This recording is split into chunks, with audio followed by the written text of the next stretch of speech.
Les Béninois de la diaspora avaient soif d'en savoir un peu plus sur la mise en œuvre du programme d'action gouvernemental, mais aussi de plaider pour l'aboutissement des projets qu'ils initient et qui ont du mal à trouver des interlocuteurs attentifs. Notre objectif est de redonner confiance aux Béninois de la diaspora et leur permettre de repenser leurs projets et de les porter au niveau du gouvernement si possible. C'est grâce à l'initiative de la coordination Nouveau Départ Diaspora Bénin que ces premiers échanges avec des officiels du nouveau pouvoir ont pu avoir lieu.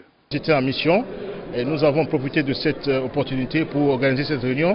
Réunion qu'on attendait depuis très longtemps, depuis plus d'1 an, et donc ça n'a pas pu se faire parce qu'on attendait qu'il y ait une fenêtre d'opportunité qui s'est produite maintenant. Au programme des échanges, la vision générale qui fonde l'action du gouvernement avec un focus sur les domaines de compétences des deux ministres invités.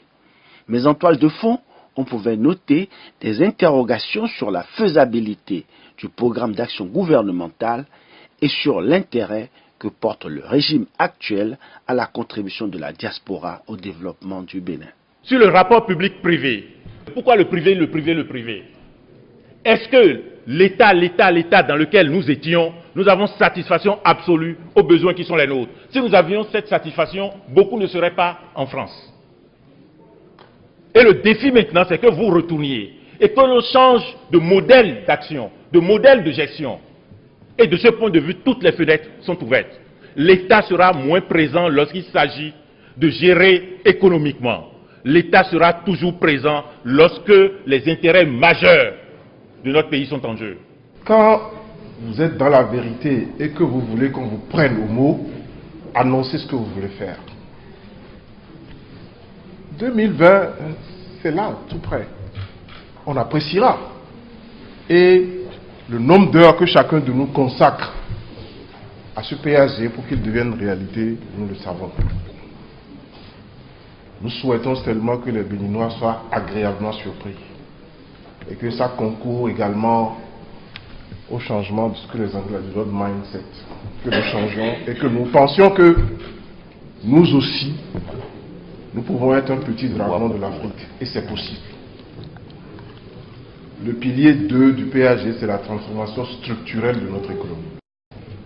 Si nous ne changeons pas la structure de notre économie au point de réduire notre fragilité et d'augmenter notre résilience au choc économique, nous serons toujours dans la difficulté. Aujourd'hui, quand le Nigeria ferme la porte, parce que nous n'avons pas de bases de développement économique solides, nous éternuons en même temps.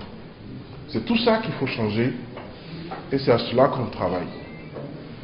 Les officiels présents ont exprimé la détermination et la confiance du gouvernement à parvenir à la réalisation des objectifs prévus, tandis que les participants ont fait émerger l'idée de la création d'un guichet unique pour le recensement des projets et des compétences issues de la diaspora. Je remercie nos autorités qui ont eu la gentillesse, l'amabilité d'accepter notre invitation et qui ont pu organiser au niveau de leur agenda un petit créneau pour qu'on puisse leur soumettre nos préoccupations et aussi nos revendications. Même en dehors des périodes électorales, les Béninois de la diaspora sont toujours passionnés par les échanges sur l'avenir de la commune patrie.